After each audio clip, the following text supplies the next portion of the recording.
The moment the truth almost came out was the moment everything could have been destroyed. The marketplace was silent. Not the normal noisy silence where people still whispered or shuffled their feet. This was the kind of silence that made even the goats stop bleating. All eyes were fixed on the young woman standing beside a wooden shoe-repair stall, her hands trembling slightly, dust clinging to her modest brown dress, her natural hair packed neatly into a simple bun. A royal trumpet echoed from the far end of the market. One trumpet, then another. Soldiers in red and gold armor pushed through the crowd, their spears shining under the afternoon sun. At their center walked the high steward of the kingdom, his face stiff, his eyes searching. "Where is she?" he demanded loudly. "Where is Princess Zarya of the Kalinga kingdom?" Gasps rippled through the crowd. Women dropped their baskets, men stood frozen, children clutched their mothers' wrappers. Princess Zarya. The name alone carried weight. Everyone in the land knew her, the only daughter of the wealthy King Jabari, heiress to gold mines, farmlands, royal businesses, and ancient titles. A woman raised behind palace walls, served by maids, protected by guards. Yet the soldiers stood only a few steps away from a poor shoemaker's stall. The young woman beside the stall lowered her head, her dimple disappearing as her lips pressed together. Her fingers tightened around a worn leather sandal she had been stitching moments ago. The high steward's sharp eyes moved from face to face, then they stopped. They landed on her. Her heart pounded so loudly she was sure the whole market could hear it. At the same moment, a tall young man stepped forward, placing himself slightly in front of her without thinking. "She's just a shoemaker," he said, his voice steady but confused. "You must be mistaken." The high steward frowned. "Move aside, young man." "I won't," the man replied. "She hasn't done anything wrong." The crowd murmured louder now.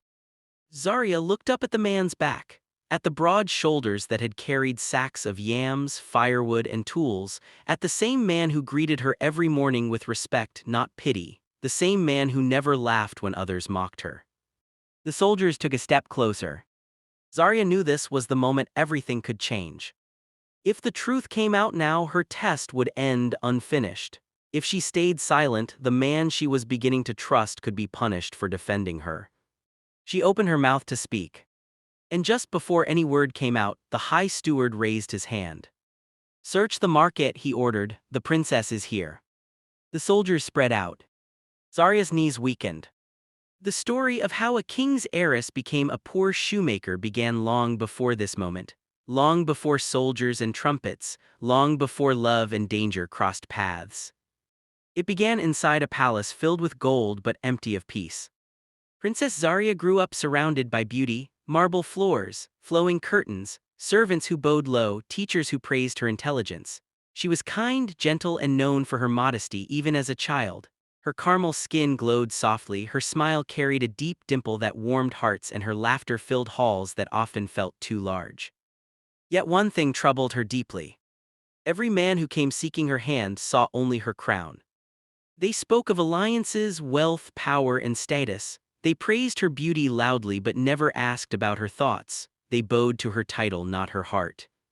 One evening, after yet another suitor left boasting about the riches he would gain, Zarya sat beside her father, King Jabari. "Father," she asked softly, "if I were not a princess, would anyone still choose me?"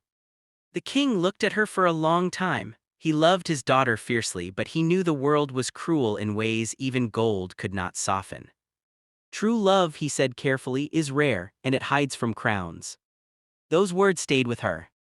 Weeks later, Zarya made a decision that shocked the palace. She cut back on her royal clothing. She stopped attending feasts. She asked questions about the lives of ordinary people. And one night, under the cover of darkness, she left the palace disguised as a commoner with only a trusted guard watching from afar. She chose the marketplace of Riverbend town. There, she learned shoemaking from an elderly woman who had no daughters of her own. Zarya worked hard, blistering her hands, bending her back, stitching and repairing worn sandals from sunrise to sunset. She earned little money. She slept in a small rented room. She ate simple food. And she was mocked. Women in the market laughed openly at her. "See her hands," one would sneer, "so rough, no man will marry that." Another would whisper loudly, "She thinks hard work is attractive." men want beauty, not dust. Some customers refused to pay her fairly, others spoke down to her as if she were nothing. But Zarya stayed focused. She reminded herself why she came. Then one morning he appeared. His name was Malik. A carpenter by trade, quiet but strong, with eyes that listened more than they spoke. He noticed her before he spoke to her, not her clothes, not her stall, but her patience. When others mocked her, he frowned. When customers cheated her, he spoke up. When she struggled to lift heavy bags of leather, he helped without asking for anything in return. He never called her poor shoemaker with a sneer. He called her by her name. As days passed, Zarya tested him. She pretended to lose money to see if he would lend her without expecting repayment. He did. She spoke of dreams that sounded too big for a poor life. He encouraged her instead of laughing. She hinted at leaving the town one day. He wished her well instead of trying to trap her. Each test chipped away at her fear. Yet danger followed her quietly. Because royal eyes were searching. And in the market, as soldiers drew closer and Malik stood firmly in front of her, Zarya realized the greatest test was no longer his. It was hers. The high steward's voice cut through the air again. "Princess Zarya," he called, "by order of the king you must return home at once." The crowd turned slowly. Toward the shoemaker. Toward the girl who was never meant to be poor. And toward the man who had just risked everything for her without knowing why. The truth hovered in the air, heavy and unstoppable. And as Malik began to turn toward her, Zarya knew the next moment would change all their lives forever. Malik turned slowly, confusion written across his face. "Princess," he repeated quietly, as if the word did not belong to the woman standing behind him. Zarya felt the market spinning, her breath came shallow, the soldiers had stopped searching, every eye was now fixed on her face, on her simple dress, on her dusty hands that did not look royal at all. The high steward stepped forward, his voice sharp. "Enough pretending." Princess Zarya, daughter of King Jabari, stepped forward. For a heartbeat she considered denying everything, running, hiding again. But she saw Malik's eyes. They were not angry. They were hurt. She took a slow step forward, then another, her shoulders straightened not with pride but with courage. "I am Zarya," she said calmly, "and I am also a shoemaker." A loud murmur broke out. "She's lying." "No way. Look at her clothes." The high steward scoffed. "Your Majesty has been worried sick. This foolish game must end now." Zarya raised her hand. "Not yet." The high steward froze. No one spoke to him that way except royalty. She turned to Malik. "I never meant to deceive you," she said softly. "I needed to know something first." Malik swallowed hard. "Is this true?" he asked. "Are you really her?" Zarya nodded. The silence that followed was painful. Then Malik stepped back. Not out of fear, out of distance. "I need time," he said quietly. "I need to understand." Those words hurt more than any insult she had faced in the market. Before she could reply, the high steward snapped his fingers. "Soldiers, escort the princess." Zarya looked at Malik one last time before being surrounded. His face was unreadable now. The soldiers led her away as the market slowly returned to noise, but nothing sounded the same. That night, Zarya sat in her childhood room, surrounded by silk sheets and golden lamps that felt strange against her skin. King Jabari entered quietly. "You scared me," he said, sitting beside her. "Why would you do this?" "Because I am tired of being loved for gold," she replied. "I wanted to be chosen for my hands, my patience, my heart." The king sighed. "And did you find what you were looking for?" Zarya thought of Malik standing in front of her, defending her without knowing who she was. "Yes," she said, "but I may have lost him." The next morning, news spread across the kingdom. The shoemaker was a princess. Some laughed, some admired her bravery, others mocked her even more, calling her foolish and proud. But Malik did not come. Days passed. Zarya returned to her duties, but her heart stayed in Riverbend town. She requested permission to visit the market again, this time openly. The king agreed, curious. When Zarya arrived, dressed modestly but cleanly, the reactions were mixed. Some bowed, others stared. The women who once mocked her avoided her eyes. Her old stall stood empty. Malik was nowhere in sight. She asked around quietly. He stopped coming, an old woman said he needed space. Zarya felt the weight of her choice pressing down on her chest. That evening, she walked through the town alone, no guards close enough to scare people. She found Malik's workshop at the edge of town. The door was open. She stepped inside. Malik looked up, surprise flashing across his face. "I didn't come as a princess," she said quickly. "I came as Zarya." He wiped his hands on a cloth. "You should have told me." "I was afraid," she admitted, "afraid you would see the crown before you saw me." He was quiet for a long moment. "Do you know how small I felt?" he asked, "defending you, not knowing you were above everything I could ever give." Zarya shook her head. "You were never small, you were the bravest person in that market." Malik looked at her, really looked at her. "And if I hadn't passed your tests," he asked, "would I still be standing here?" She hesitated. "No," she said honestly. That honesty surprised him.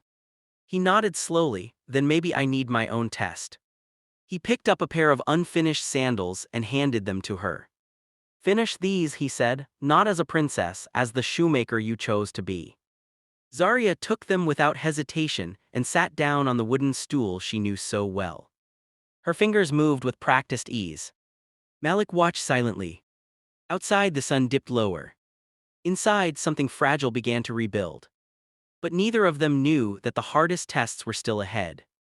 Because love, once tested by truth, must also survive power. And the kingdom was watching. Zarya finished the last stitch just as the evening call to prayer echoed faintly across Riverbend town. She lifted the sandal, inspecting it carefully just as she always did when she was still pretending to be poor. The leather was firm, the thread was tight, the sole was balanced. She handed it to Malik without saying a word.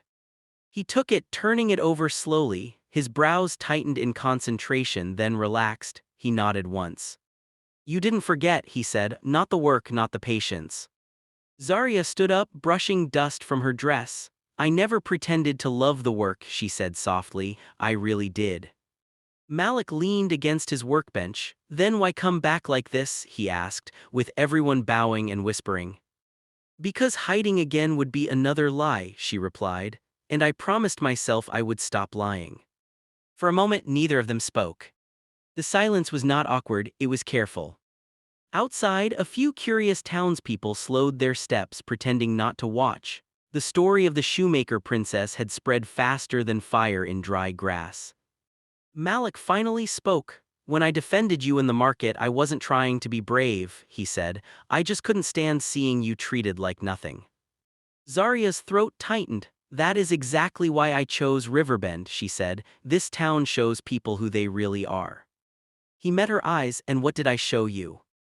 "That kindness can exist without reward," she answered. "That respect doesn't need a crown." Malik exhaled slowly. "You tested me," he said, "again and again." "Yes." "And you were ready to disappear if I failed." "Yes." He nodded. "Then here is the truth you may not like." Zarya stiffened. "I like you," Malik continued.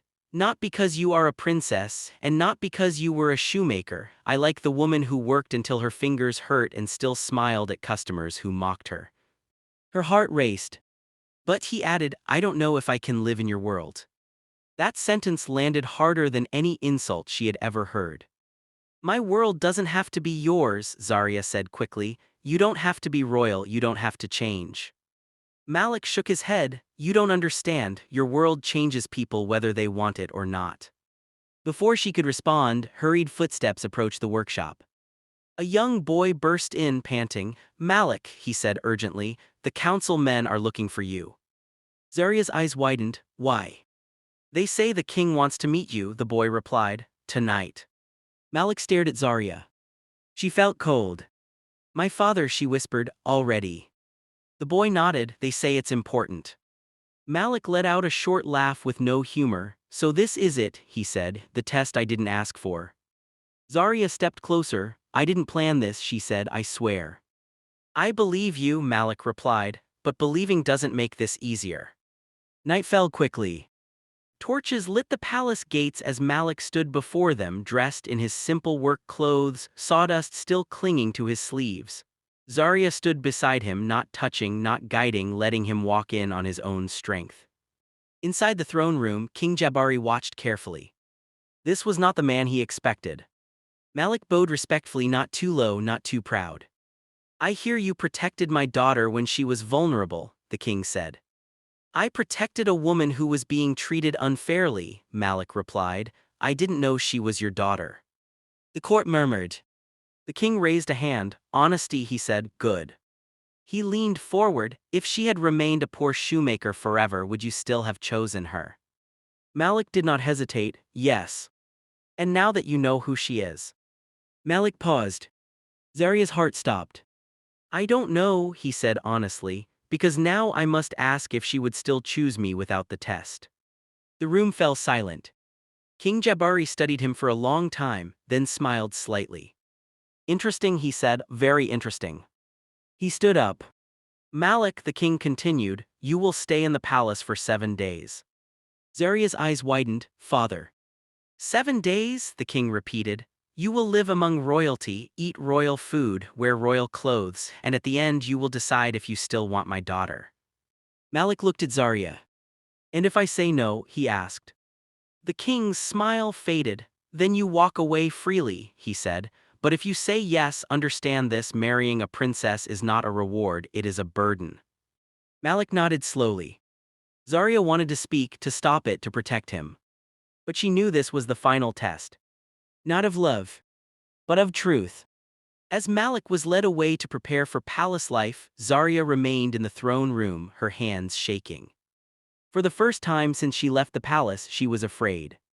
Because love had entered the room. And power had followed it inside. Before we continue, let's hear from you. If you're enjoying this story so far, don't forget to like this video, subscribe to the channel, and share it with someone who loves powerful African folktales. The palace changed Malik faster than he expected. Not because of the gold or the polished floors, but because of how quietly power watched him. From the moment he woke on the first morning, servants surrounded him. They bowed too quickly. They smiled too carefully. His simple carpenter's hands felt out of place against silk robes prepared for him. The clothes were beautiful but heavy, as if they carried invisible expectations stitched into every seam. He tried to refuse them. "I'm fine like this," he said, touching his old shirt.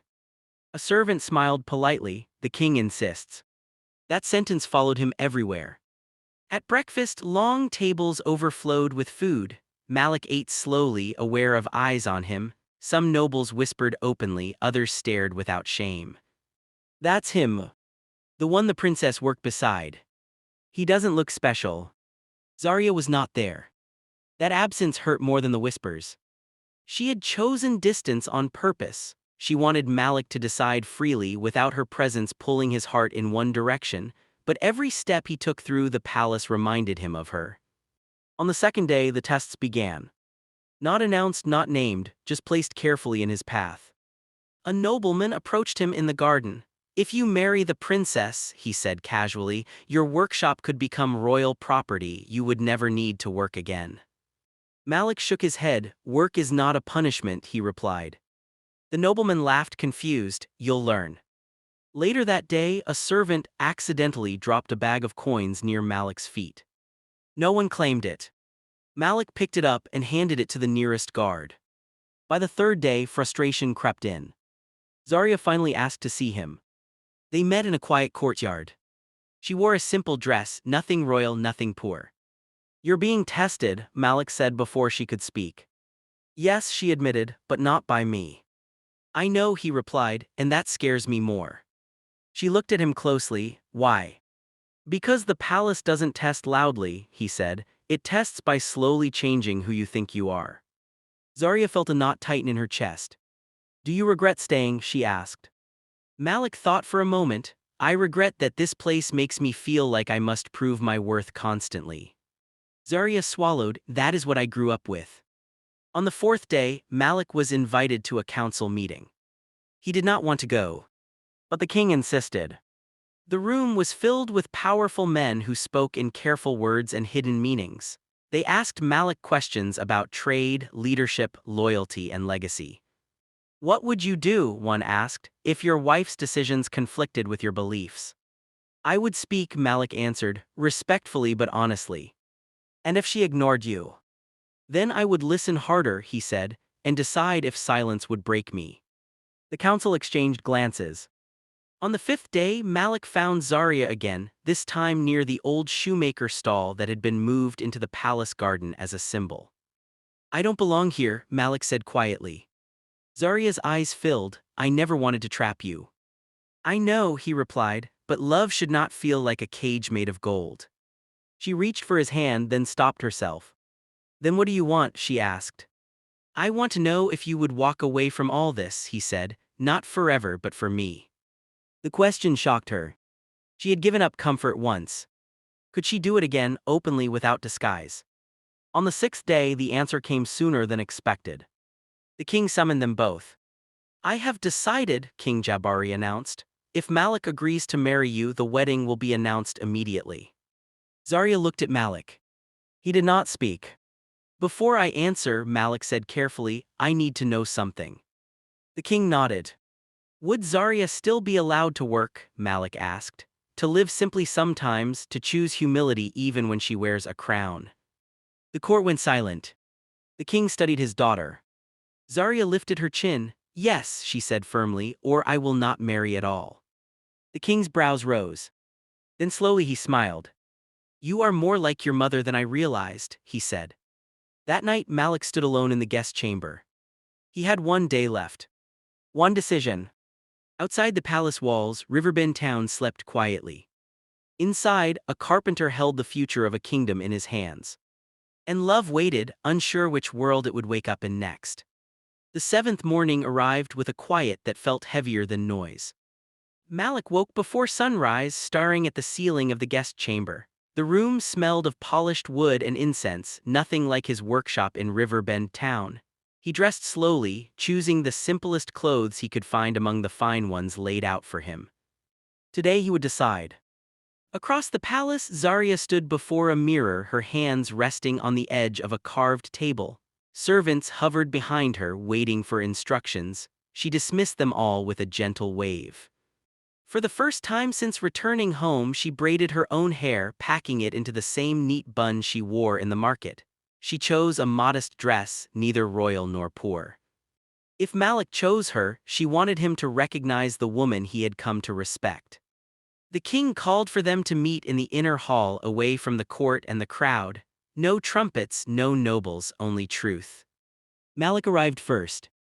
He stood with his hands behind his back, grounding himself the way he did when working with stubborn wood. When Zarya entered, he turned, and for a moment the palace disappeared.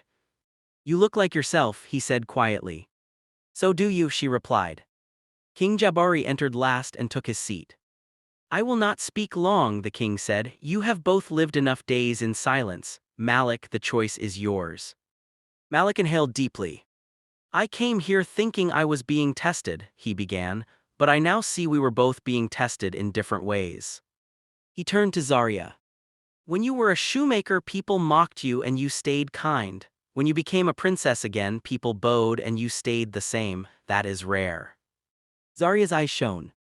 "But," Malik continued, "I also learned something about myself. I am not afraid of your crown. I am afraid of losing who I am under its weight." The king watched carefully. "So," Malik said, steady now, "I will marry Zarya only if we do it my way." A silence fell. The king leaned forward. "Explain." "No palace wedding," Malik said. "No show of wealth to prove anything. A simple ceremony, open to the people. And after that, we spend part of our time outside these walls, working, living, serving." The request shocked the room. Zarya felt her breath catch. The king did not answer immediately. When he finally spoke, his voice was calm. "You ask a king to bend tradition." "I ask a father to trust his daughter," Malik replied. Zarya stepped forward. "Father," she said softly, "this is the man I tested, and this is the truth he passed." The king closed his eyes briefly. When he opened them, his decision was clear. "Then so it shall be," he said. Relief flooded the room. But before joy could settle, a palace guard rushed in, bowing quickly. "Your Majesty," he said urgently, "there is unrest in Riverbend town." Malik's heart jumped. What kind of unrest? Some women in the market, the guard replied, are spreading word that the shoemaker princess used dark tricks to trap a man above his station. They are demanding punishment. Zarya's face paled. They mocked her when she was poor, Malik said sharply. Now they fear her because she is powerful. The king stood. Prepare my carriage, he ordered. We will go there ourselves. Riverbend town had never seen such a day. The king arrived not with soldiers raised high but with open hands. Zarya and Malik stood beside him as the crowd gathered, tense and unsure. One woman shouted, "She deceived us." Another yelled, "She pretended to be poor." Zarya stepped forward. "Yes," she said loudly, "I pretended to be poor, and you showed me how you treat those you think are beneath you." The crowd shifted uncomfortably. "I did not come to shame anyone," Zarya continued. "I came to learn, and I learned that kindness is a choice, not a status." Malik spoke next. "She never asked for pity, she asked for respect." Silence followed. An old woman pushed her way forward, the same woman who taught Zarya shoemaking. "She worked harder than most of you," the woman said, "and she never complained." One by one heads lowered. The tension broke. But that night, as Zarya and Malik returned to the palace, a shadow lingered. Not everyone was satisfied. From the edge of the town, a pair of eyes watched their carriage leave. And a quiet voice whispered, "This is not over." Because love had survived tests. But envy had just begun. The days after the king's visit to Riverbend town felt calm on the surface, but underneath, trouble was growing. Zarya sensed it. She had learned during her time as a shoemaker that danger did not always announce itself loudly. Sometimes it smiled, sometimes it waited. Back at the palace, preparations for the wedding began, but not in the way people expected. There were no loud celebrations, no public counting of gold. The king honored Malik's request. The ceremony would be simple, open, honest. This decision pleased many. But it angered others. Among those angered was Lady Sarah, the daughter of a powerful noblewoman. She had once hoped to marry into the royal family. When Zarya disappeared from the palace months earlier, Sarah believed her chance had come. Now everything was gone. A carpenter, Sarah scoffed to her friends. A shoemaker's friend, that is who the princess chose over men of class. Her words spread like smoke. Whispers turned into stories, stories turned into lies. She used charms. She bewitched him. She lowered herself just to rise higher. Zarya heard them all. One afternoon, as she walked through the palace garden, two servants stopped talking when they saw her. Their eyes dropped quickly.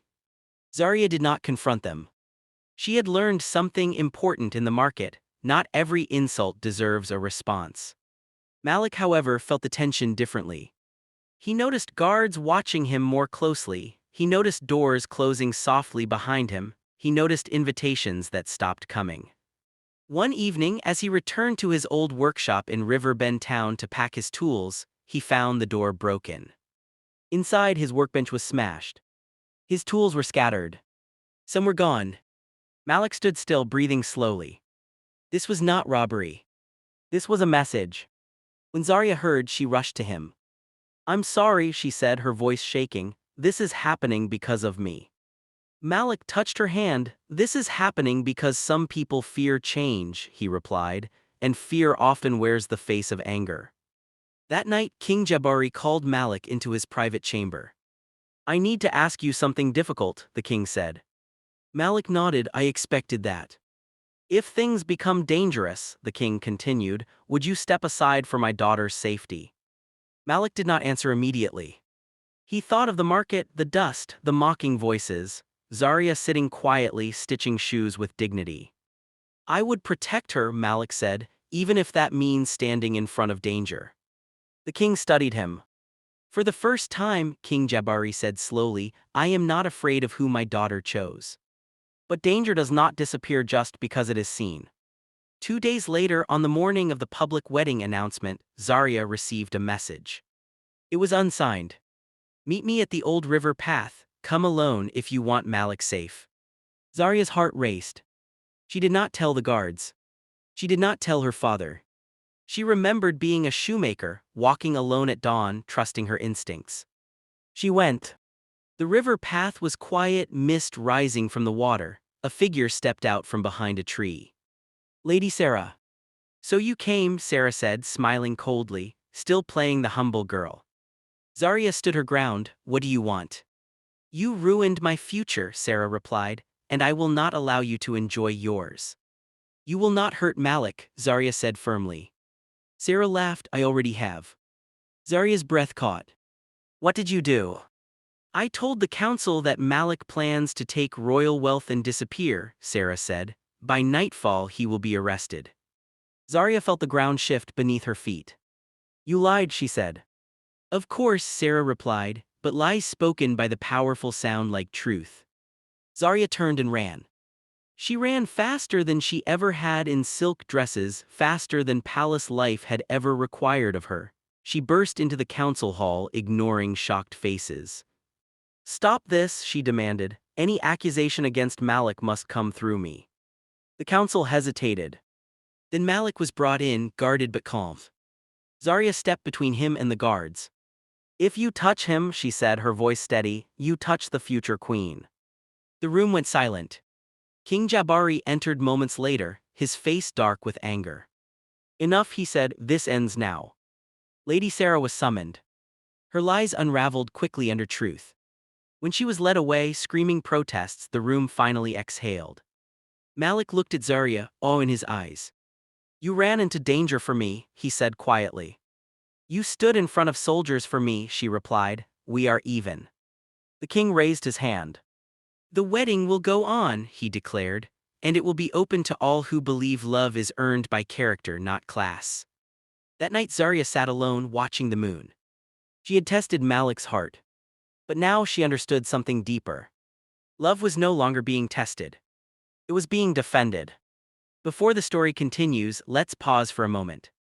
If this story is touching you, please like the video, subscribe to the channel, and share it with someone who believes love should be judged by character, not wealth. The kingdom woke up to a different kind of excitement the next morning.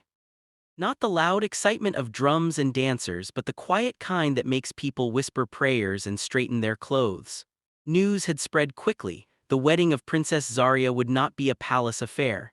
It would happen in Riverbend Town, the same place where she once sat as a poor shoemaker and was laughed at. People were confused. Some were curious. Others were angry.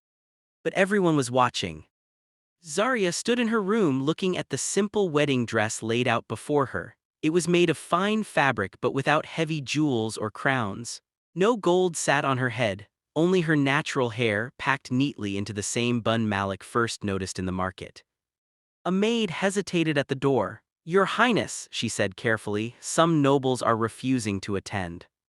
Zarya smiled softly. Then the space will be more comfortable for those who truly wish us well. Outside the palace walls, Malik stood with King Jabari. You are calm, the king observed. I am nervous, Malik replied honestly, but I am not afraid. That is the difference between courage and pride, the king said. Many men come to this palace confident, very few come truthful. Malik nodded. As the procession moved toward Riverbend Town, people lined the roads. Some bowed, some stared, some remembered. The women who once mocked Zarya whispered among themselves as they saw her pass. That's her. The shoemaker. She never insulted us back. The ceremony ground was simple, wooden benches, open sky, the same dust Zarya once swept from her stall. When Zarya arrived, a hush fell. Malik saw her and forgot every lesson the palace tried to teach him. He saw the woman who stitched shoes with sore fingers. The woman who stood between him and soldiers. The woman who chose truth even when lies were easier. As the elder prepared to begin the ceremony, movement stirred at the edge of the crowd. Lady Sarah. She had been stripped of her titles but not her bitterness. What is this nonsense, she shouted, a princess marrying a carpenter in the dirt. The crowd shifted uneasily. Zarya turned calmly. This dirt, she said clearly, is where I learned who I truly am. Sarah laughed bitterly, and when the crown becomes heavy you will regret this. Zarya stepped closer, her voice steady. The crown is only heavy when worn without humility. King Jabari raised his hand. Guards moved forward but Zarya stopped them. Let her go, Zarya said. She has already lost what mattered most. Sarah hesitated, shocked by the mercy. Then she turned and disappeared into the crowd, her anger swallowed by silence. The elder lifted his hands again. Do you come freely? He asked Malik. Yes, Malik answered. Do you come honestly? The elder asked Zarya. Yes, she replied. Just as the elder opened his mouth to continue, thunder rumbled in the distance. Dark clouds rolled across the sky. The crowd gasped. An omen, someone whispered. Rain began to fall. Not hard, not violent. Gentle. Steady. Zarya laughed softly. When I was a shoemaker, she said, I prayed for rain so customers would come barefoot. Malik smiled. The elder raised his voice over the rain. But before the final words could be spoken, a royal messenger pushed through the crowd, breathless. Your Majesty, he said urgently to the king, news from the northern border. The king stiffened to speak. There is unrest, the messenger said. Some chiefs are questioning the line of succession. The crowd froze. Eyes turned to Zarya. A queen marrying a common man. Tradition was shaking. The king closed his eyes briefly. Then he looked at Zarya. This, he said quietly, is the real test. The rain continued to fall. The ceremony stood unfinished. And the future of the kingdom balanced on a single choice yet to be made. The rain slowed, then stopped, as if the sky itself was waiting. The crowd remained silent. Even the children sensed that something bigger than a wedding was unfolding. The unfinished ceremony, the messenger's words, and the weight of tradition pressed heavily on the open ground. King Jabari stepped forward. People of the kingdom, he said, his voice steady but strong, you have heard the concern. Some chiefs believe that by choosing love over tradition, my daughter weakens the throne. Murmurs spread. Zarya stepped beside her father before anyone could stop her. Father, she said respectfully, allow me to speak. The king nodded. Zarya turned to the crowd, her dress was lightly damp, her hands were bare, no crown rested on her head. I was born into wealth, she began, but wealth did not teach me humility, the market did. I was born into royalty, but royalty did not teach me kindness, hard work did. She looked at the faces before her. When I pretended to be a poor shoemaker, I was mocked, ignored, and laughed at. But I also met people who showed compassion without knowing who I was. That is where true strength lives. Some heads nodded slowly. She turned toward Malik. This man stood up for me when I had nothing to give him. No title, no promise, no reward. If that kind of character is not worthy of leadership beside me, then the kingdom must ask itself what leadership truly means.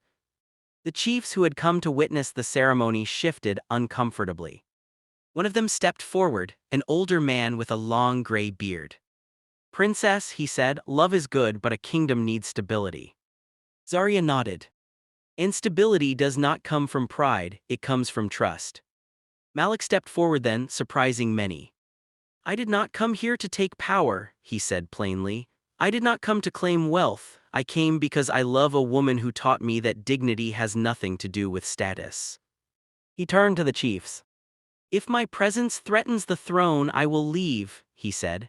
But know this, if your people lose faith because a princess chose character over class, then the problem was never the marriage.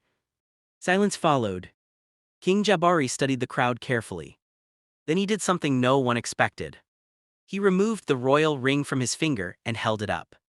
This ring, he said, represents authority, but authority without wisdom is dangerous. He placed the ring back on his hand. I raised my daughter to lead with compassion, he continued. If she can live as a commoner and still carry herself with honor, then she can rule with understanding. He turned to the chiefs. Any leader who fears love fears change, the king declared, and a kingdom that fears change will fall behind. One by one, the chiefs lowered their heads. The elder who was officiating the ceremony stepped forward again. Shall we continue? He asked gently. Zarya and Malik looked at each other. They both nodded. The rain clouds broke apart, sunlight spilling over the open ground. A soft cheer rose from the crowd. The ceremony resumed. Malik took Zarya's hands. The same hands that stitched shoes. The same hands that stood firm before power. When the elder spoke the final words, the crowd erupted, not with forced applause but with real joy. Zarya and Malik were joined not by gold and noise, but by truth and choice. In the weeks that followed, the kingdom changed. Zarya did not abandon the palace, nor did she abandon the people. She divided her time. Some days she sat in council halls. Other days she returned to Riverbend town working with artisans and traders. Malik reopened his workshop stronger than before. Apprentices gathered, inspired by a man who refused to be reshaped by power. The women who once mocked Zarya now watched quietly, learning. Lady Sarah faded into history, remembered not for what she tried to destroy but for what she failed to become. Years later, people would tell the story differently. They would not say a princess married a carpenter. They would say a wealthy king's heiress humbled herself to find love and in doing so, found a partner who valued her heart more than her crown. And the kingdom prospered not because of gold but because its leaders understood the value of character. Before we end this story, don't forget to like the video, subscribe to the channel and share this story with someone who believes true love sees the person, not the position. What would you have done if you were Zarya? Choose comfort or choose truth? Have you ever seen someone tested like this in real life? Share your thoughts in the comments below and tell us where you're watching from. Because sometimes the greatest crowns are not worn on the head, but built quietly through humility, love, and courage. Thank you for watching Black Race Tales. Remember, every story carries a lesson, and every lesson carries our legacy. Don't forget to subscribe, hit the like button, and share this story with someone who needs its message today. See you in the next tale.